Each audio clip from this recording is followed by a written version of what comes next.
The night was silent, but the air trembled with secrets.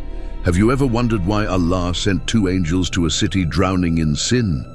Why would divine beings teach humans the forbidden art of black magic? And what happened when their teachings unleashed chaos that shook the heavens? The answers lie in a story so mysterious, so haunting, that it has been whispered through the ages, yet few truly understand its weight. In the ancient city of Babylon, where shadows danced with temptation, a divine test unfolded. Two angels, Harut and Marut, descended to earth with a mission that would change the course of history. But what they revealed to humanity wasn't just knowledge. It was a dangerous power that could tear families apart, destroy faith, and invite the wrath of Allah. You won't believe what happened when mortals dared to wield this forbidden gift. This is a tale of faith, temptation, and the consequences of straying from Allah's path. Stay with us until the end to uncover the truth behind the dark secret of black magic in Islam. The sun sank behind the towering ziggurats of Babylon, casting long shadows over a city alive with chaos. It was a time long before our own, in an era where humanity teetered on the edge of faith and rebellion. The streets of Babylon buzzed with merchants haggling over spices, priests chanting to false gods, and whispers of sorcery weaving through the marketplace. Sin had taken root here, spreading like wildfire. People turned away from the one true God, chasing wealth, power, and forbidden knowledge. Among the crowds walked a man named Khalid, a young scholar with a heart full of questions. His eyes, sharp and curious, searched for truth in a city clouded by lies. Khalid had heard rumors, tales of two beings, radiant and otherworldly, who had appeared in Babylon. Some called them angels, others whispered they were something darker. Who are they? Khalid muttered to himself, clutching a worn scroll of sacred teachings. And why are they here? The city was a labyrinth of mud brick homes and grand temples, but beneath its beauty lay a growing darkness. People spoke of spells that could bend hearts, potions that could curse enemies, and rituals that promised untold power. Yet, with every whispered incantation, the city drifted further from Allah's mercy. The question hung heavy in the air. Why would Allah allow such knowledge to exist? And what was the purpose of these mysterious beings walking among mortals? Khalid's friend Amira, a kind-hearted weaver, tugged at his sleeve one evening. "Khalid, have you heard? They say these strangers teach magic that can grant any wish." Her voice trembled with both fear and fascination. Khalid frowned, his heart uneasy. "Magic," he said softly. "If it's from Allah, it's a test. If it's not, then we're in danger." The stage was set. Babylon was a city on the brink, and the arrival of Harut and Marut would ignite a fire that no one could extinguish. The marketplace was alive with noise as Khalid pushed through the crowd, his heart racing. The rumors were true. There at the edge of the square stood two figures unlike any he had ever seen. Their faces glowed with a light that seemed to pierce the dusk, and their voices carried a weight that silenced the chatter. Around them, Harut and Marut, the angels sent by Allah, had come to Babylon. Khalid hid behind a stall, watching as a crowd gathered. A man stepped forward, his eyes gleaming with greed. "Teach us," he demanded. "Teach us the secrets of the unseen." Harut, tall and solemn, raised a hand. "Beware," he warned, his voice like thunder. "What we teach is a trial from Allah. Use it for good, and you may find mercy. Use it for evil, and you will face his wrath." Marut, standing beside him, spoke softly but firmly.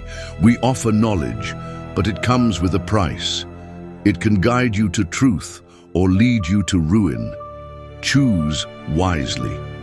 The crowd murmured, some stepping back, others leaning closer, their hearts already ensnared by temptation. Khalid's mind raced a trial. Why would Allah send angels to teach magic? He remembered the stories of Prophet Sulaiman, peace be upon him. who commanded the jinn and knew the secrets of creation, yet never strayed from Allah's path. But these were ordinary people, flawed. We can easily swayed. What would they do with such power? That night, Khalid met Amira by the river, the moon casting silver light on the water. "They're teaching spells," she whispered, her voice shaking. "Spells to control hearts, to bring wealth, to curse enemies. But they warn everyone.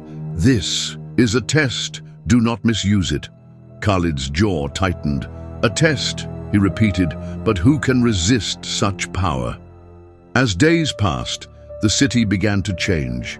People flocked to Harut and Marut, desperate to learn. Some sought to heal the sick. Others craved power over their rivals. The air grew heavy, with whispers of incantations, and strange symbols appeared on the walls of homes. The spark had been lit, and Babylon was about to burn. Weeks turned into months, and Babylon became a city. Divided, those who learned from Harut and Marut wielded powers that both amazed and terrified. A woman named Layla, once a humble baker, now whispered spells that made men fall in love with her.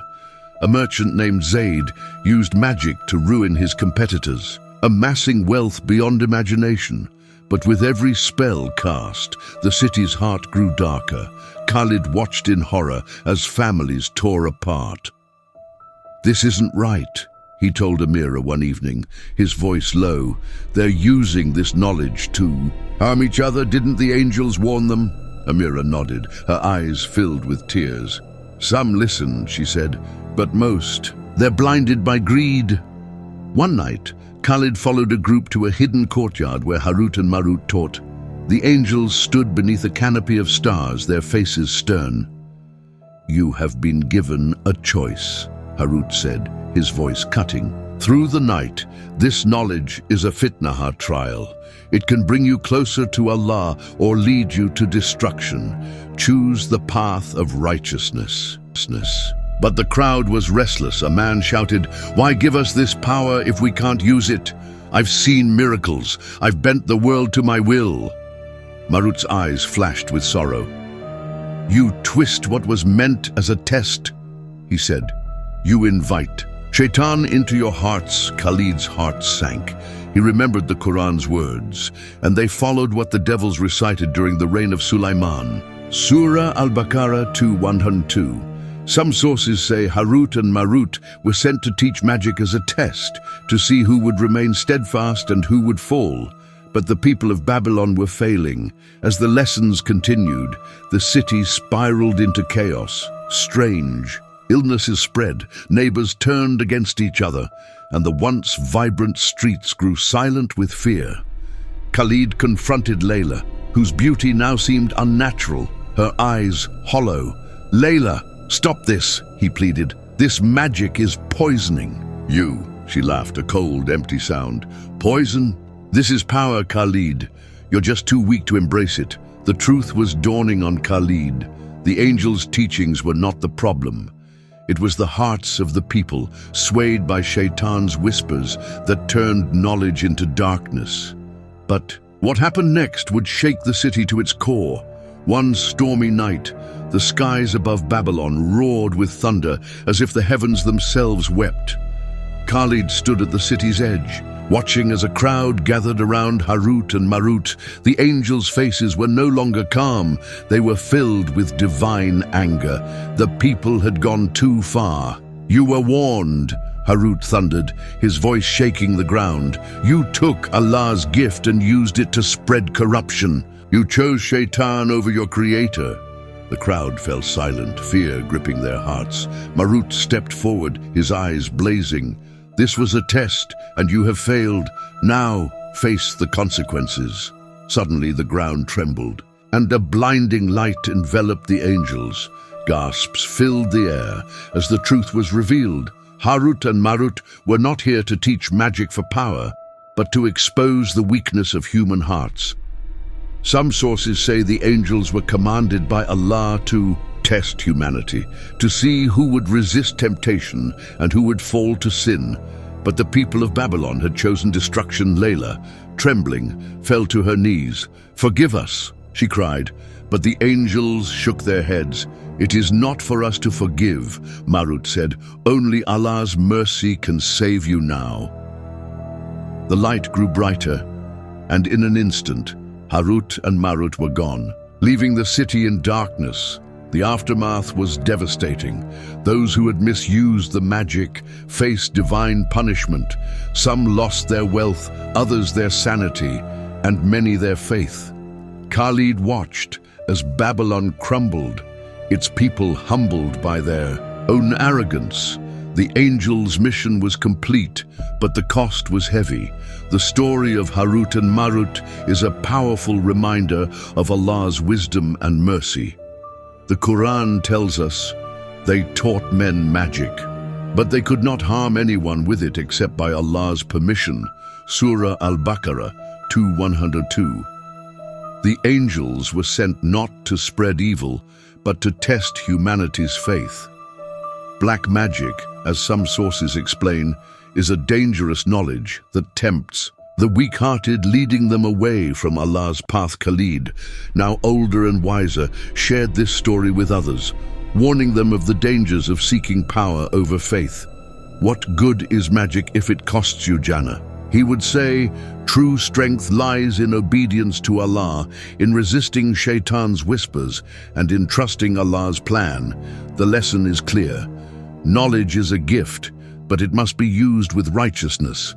Black magic, though real, is a path. To ruin Allah's tests are meant to strengthen our faith, not to break it. Let us hold fast to the Quran and Sunnah, seeking protection from evil through prayer and trust in Allah's mercy. As the sun rises over a new day, let us reflect on this story and its lessons. May Allah guide us all to the straight path, protect us from the whispers of Shaytan, and grant us the wisdom to choose faith over temptation. Ameen. If this story touched your heart, don't forget to like, comment, and subscribe to Religious Story TV for more inspiring Islamic tales. What do you think about the story of Harut and Marut? Have you heard it before, or did it surprise you? Share your thoughts in the comments below, and let's keep the conversation going. Stay blessed, and we'll see you in the next video.